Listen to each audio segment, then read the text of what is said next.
So, sebelum aku review pasal drone Anti-Gravity A1 ni kan, aku nak tanya korang lah. Apa yang korang tahu pasal drone ni actually?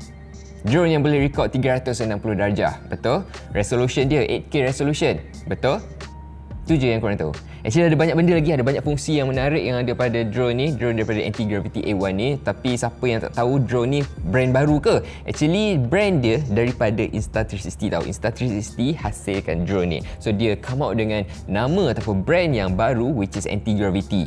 So model drone ni Anti-Gravity A1. Senang ke nak fly drone ni? Macam mana nak fly drone ni kan? Apa teknologi lain yang ada pada drone ni? And aku rasa ni bukan just sekadar drone, tapi dia macam game VR. Tapi in real life. Sebab bila kau pakai dia punya goggle ni kan, dia macam korang main game tapi in real life. So korang boleh fly dekat kawasan yang mana korang nak fly, and ada banyak lagi fungsi yang menarik. Jom aku tak nak buang masa, kita jump one by one. Apa yang korang nak kena tahu pasal drone ni? So ada 3 benda yang korang nak kena tahu pasal drone ni. First, dia punya drone tu sendiri. This one dia punya drone Anti-Gravity A1. Lepas tu dia punya controller. This one dia punya controller macam ni je, simple, tapi dia ada banyak button and benda-benda yang menarik dekat sini. Aku akan go through nanti. And the last one dia punya goggle ni. Macam mana kau nak fly, semua kau boleh tengok dekat dia punya goggle ni nanti. And kalau korang rabun macam aku kan, nak fly korang kena buka spek. Tapi tak perlu risau, korang boleh adjust dia punya optic vision dekat sini. Kau boleh adjust lah. Kalau korang rabun, kau boleh naikkan dia punya power tu, and boleh laras juga ke kiri and ke kanan. Tapi goggle ni dia tak ada bateri tau. Dekat dalam dia tak ada built-in battery. So dia come out dengan dia punya external battery. Dia punya battery ni korang just boleh cucuk je dekat dia punya goggle ni untuk nak hidupkan dia. Okey, kita patah balik, kita tengok dekat drone ni balik. Drone ni dia 360 tau. Maksudnya dia ada 2 kamera kat sini, dekat bahagian atas and dekat bahagian bawah. Dekat bahagian depan tu dia punya sensor. Lepas tu kalau kau tengok dekat bahagian bawah tu pun ada juga dia punya sensor and everything. Kat situ ada banyak, ada lampu lah. Tapi dia punya main kamera ada 2 je, dekat bahagian atas and dekat bahagian bawah tu. And kalau korang letak drone ni macam ni je kan, dekat atas lantai ataupun dekat atas mana-mana permukaan, dia akan calarkan dia punya kamera tu. Nampak? Dia punya lens tu, sorry. Dia akan calarkan dia punya lens tu. So dekat sini dia ada kaki ni tau. Kaki ni kalau korang onkan dia punya drone ni, dia akan automatically terbuka, and kalau korang letak dekat atas lantai, dia tak ada calarkan korang punya lens tu. Lepas tu drone ni dia ada built-in internal storage juga. Tapi kalau korang nak storage yang lagi besar, kau boleh masukkan dia punya external memory card lah kat sini, micro SD card, kau boleh masukkan juga dekat situ. And kalau kau tengok dekat dia punya goggle ni pun, kau boleh masukkan juga memory card dekat situ, sebab dia boleh screen record juga. So apa yang kau nampak ni, aku screen record guna goggle ni. Okay, macam mana nak fly drone ni kan? Okay, korang pakai dia punya goggle ni. So after korang dah pakai, ambil dia punya controller ni, korang swipe ke atas benda ni 2 kali, 1, 2, lepas tu dia akan hidupkan dia punya propeller tu. Korang kena tekan ke atas lama-lama, barulah dia akan terbangkan drone ni. Tapi tak perlu risau, drone ni dia takkan pergi meliar, dia takkan pergi merata, sebab dia akan hover je dekat atas udara macam tu. Selagi kau tak tekan benda ni, benda ni untuk nak gerakkan drone ni. So kalau korang nak ke depan, kau tekan je, and drone ni akan pergi ke depan. Untuk nak kawal ke kiri, ke kanan kan, korang just gerakkan tangan korang macam ni je. Kau boleh gerakkan. Kalau kau nak ke kiri, kau pergi macam ni, dia akan ke kiri. Kalau nak ke kanan, buat macam ni. Kalau nak ke atas, buat macam ni. Kalau nak ke bawah, buat macam ni guys. So senang je untuk nak control this drone. Okay, sekarang aku tengah screen recording, and apa yang kau nampak ni adalah daripada aku punya goggle punya vision lah. Okay, bila aku fly ni kan, okay, let's say sekarang ni aku fly naik atas kan, korang perasan tak yang aku sekarang ni boleh nampak 360 darjah.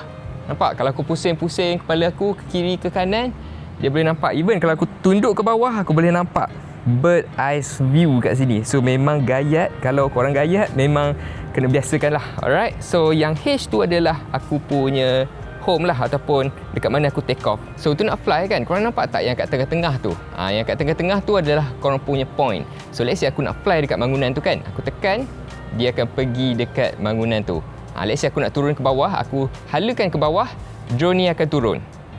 Lepas tu kalau aku naik atas, drone ni pun akan naik atas. And at the same time, aku boleh tengok sekeliling.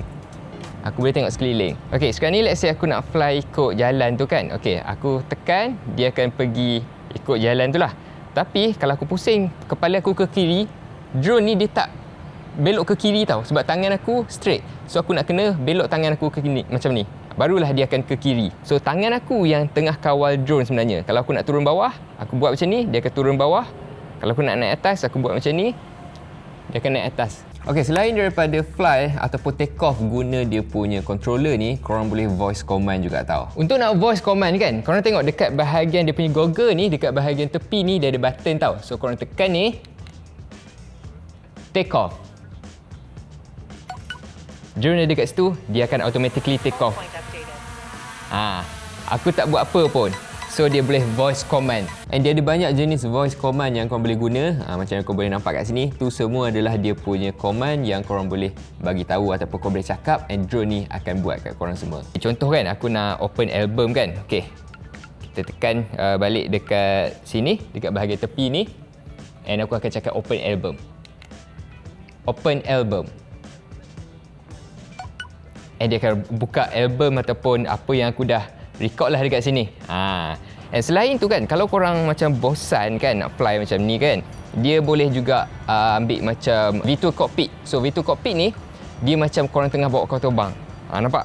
Korang macam tengah bawa kapal terbang. So let's say kita nak ambil yang ni, dia ada juga yang ni, kapal terbang yang jenis macam ni, nampak real. Ataupun nak naik penyapu macam ni pun boleh juga. Nampak? Aku tengah naik penyapu. Ataupun ada banyak lagi yang korang boleh pilih guys. So aku nak pilih yang ni, naga ke apa ni. Yang ni pun ada, yang ni pun ada. Kita nak ambil yang macam kapal terbang lah. Okay, so sekarang ni aku tengah naik kapal terbang. Let's say aku nak fly, dia boleh fly macam ni lah. Kau boleh nampak kat situ. 360 darjah. Nampak? Okay, kita tengok dekat bahagian interface dia. Okay, dekat bahagian kiri tu 2 jam 55 minit tu untuk korang record tu dia punya storage lah. Yang dua-dua tu dia punya storage. Lepas tu dekat bahagian bawah tu korang punya flight time. Korang punya flight time sekarang ni ada 23 minit lagi aku boleh fly. Lepas tu dekat bahagian bawah tu dia punya bateri. Bateri untuk controller, bateri untuk goggle, and also bateri untuk drone tu sendiri. Dekat bahagian kanan tu interface untuk signal. So semua signal ada kat situ kau boleh nampak. Lepas tu yang S tu adalah sport. Sekarang ni aku set kepada sport mode. Kalau aku nak ubah kepada normal, aku boleh buat macam ni. Yang ni normal, and yang ni adalah yang cinematic punya. So aku ambil yang sport punya. So kekurangan sport ni, dia tak ada sensor. Kita pergi patah balik dekat aku. So let's say kalau aku dekat, dia memang akan langgar aku. This one mode normal. Mode normal ni kalau aku dekat dengan bangunan, dia akan automatically stop. Dengar tu. Kalau aku dekat dengan bangunan, dia akan stop. Sekarang ni aku tekan tau. Sekarang ni aku tekan. Tapi dia akan stop. Sama juga dengan mode yang cinematic. Cinematic pun dia akan stop. Maksudnya dia tak boleh nak pergi dekat dengan obstacle. Nampak? Ni paling dekat dia boleh pergi. So kalau aku ubah kepada sport, this one sport, dia memang boleh dekat. Memang boleh dekat. Oh, nampak tu? Yang ni korang kena pandai kawal. Tapi nak kawal dia pun senang je. Dia tak susah untuk nak kawal. Dia memang easy guys. So macam sekarang ni aku tak record kan. Untuk nak record, dia ada button yang warna merah dekat bahagian korang punya controller ni. So kalau korang tekan, dia akan record. Okay, yang ni dia dah record dah. So aku boleh fly. And masa aku fly ni kan, aku dah tak perlu nak ambil angle yang cantik pun. Sebab korang boleh pusing sendiri nanti. Korang nak angle mana, kau boleh edit je nanti dekat dia punya software. Nanti aku akan tunjuk macam mana nak edit dia punya video ni. Okay, untuk nak edit korang boleh guna dia punya apps ataupun software ni, Anti-Gravity Studio. Yang ni aku buat dekat aku punya komputer ataupun nak buat dekat korang punya phone pun boleh juga. So yang kat belah kiri ni semua video yang aku dah record. Okay, so let's say kita ambil video ni. Kau boleh nampak kat situ. Ni adalah video 360. Maksud dia kalau aku nak shoot belah belakang, dia boleh gerakkan macam ni. Dia boleh gerakkan. So kalau aku nak shoot angle ni boleh. Kalau aku nak shoot angle bawah macam ni boleh. Angle atas macam ni pun boleh. Ataupun aku nak buat macam ni pun boleh. Dia boleh set macam-macam angle, macam-macam shot kat sini. So let's say kita ambil yang ni kan. Alright, so sekarang ni yang ni tak nampak kan muka aku kan. Tapi kalau aku pusing kat sini, aku boleh nampak muka aku kat sini. And aku boleh masukkan dia punya keyframe dekat sini. So let's say kita nak masukkan keyframe, kita setkan keyframe kat situ. Lepas tu kita boleh ubah juga dia punya point of view macam mana. Yang mega, yang ultra, yang dewarp ataupun yang linear punya. So kita ambil yang mega punya. Kita dah set dah keyframe dekat sini yang pertama. Lepas tu kita play. Keyframe yang kedua kita boleh set juga. Let's say sampai dekat sini.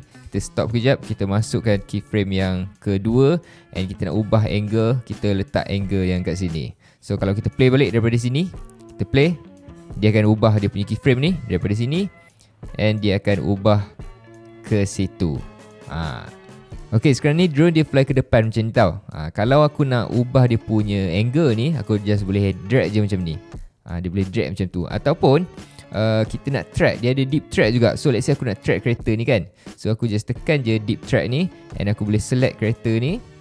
Lepas tu kita start tracking. So dia akan automatically track dia punya objek tu. Macam aku nak track dia punya kereta ni, so dia akan automatically track, and korang dah tak perlu nak set dia punya keyframe, sebab dia akan automatically set dia punya keyframe ataupun dia punya tracking tu. So let's say aku nak stop sampai kat sini, kita tekan stop, and yang warna hijau ni maksudnya dia dah track dah. So kalau kita play balik, drone tu akan track kereta tu je. And selain daripada tu, dia boleh adjust juga dia punya aspect ratio. Let's say aku nak set 9:16. Yang ni macam portrait punya, yang menegak punya pun boleh, ataupun korang nak yang macam vertical punya pun boleh juga. And kau boleh adjust dia punya view lah, nak macam mana, nak yang macam ni ke, nak yang macam ni ke, it's up to you. Dan dekat sini kau boleh tengok juga korang punya location drone. Dekat sini ada dia punya map lah. Kalau drone korang crash ke apa ke, korang boleh cari dekat sini. Lepas tu dekat sini ada lagi banyak benda. Deep track pun ada juga. Jom kita test untuk deep track guys. Okay, deep track ni kita, let's say aku nak track kereta kan, kita tekan je C1, button C1 ni. Okay, sekarang ni dia dah track. Maksudnya dia akan follow kereta tu. Nampak? Aku tak sentuh apa-apa. Aku tak sentuh apa-apa tangan aku. Tapi sekarang ni dia dah follow kereta tu. Let's say aku nak record. Jom kita record. Tekan button record. Okay, kereta ni dah hilang, tapi dia still boleh track guys. Look at that. Dia still boleh track. Kita tukar kepada mode yang normal, so that dia akan ada sensor. Nampak? Sekarang ni dia record kereta tu. Tangan aku tak sentuh apa-apa pun, tapi dia boleh track kereta tu. Dia boleh follow kereta tu. Look at that. So tu adalah deep track guys. Jom kita try kereta lain pula. Kita buat je macam tu. Okay, dia dah track dah. Nampak? Sekarang ni aku tak sentuh apa-apa. Dia akan track. Kereta tu laju, tapi dia still boleh follow kereta tu guys. Look at that. Aku tak sentuh apa-apa. Kereta tu dah jauh ke depan, tapi dia still boleh track juga. So yang ni korang dah tak perlu nak control. Dia akan automatically follow. Kereta tu dah lost, adakah dia akan follow? Okay, dia dah lost. Okay, dia dah lost. Sebab kereta tu memang dah lost walaupun. So experience aku kan pasal drone ni kan, apa yang aku suka, dia macam very interesting to play. Aku tak rasa pun macam aku tengah merakam video, tapi aku rasa macam aku tengah main game. Lepas tu dari segi dia punya accuracy, controlling dia kan memang accurate. Aku boleh masuk dekat tempat-tempat yang sempit. Aku memang tak, dia memang tak agak-agak. Kalau aku nak masuk bawah jambatan ke, nak follow ke, nak track ke, memang secure guys drone ni. So what's your opinion guys pasal drone ni? Anti-Gravity A1. Bagi aku, kalau korang ni newbie, baru nak main drone tapi korang takut kan, this drone memang sesuai. Dia bukan untuk yang pro je, tapi yang newbie yang baru nak test fly ke memang boleh, sebab dia lagi senang. Kalau kau pakai goggle tu, kau boleh tengok sekeliling, memang tak ada masalah lah. Lagi senang actually daripada drone-drone yang lain. So kalau korang nak drone ni kan, aku dah sediakan link dekat bawah video description ni. Korang tekan kat situ and korang boleh beli kat situ. Alright, so thank you so much guys for watching. See you guys in the next video.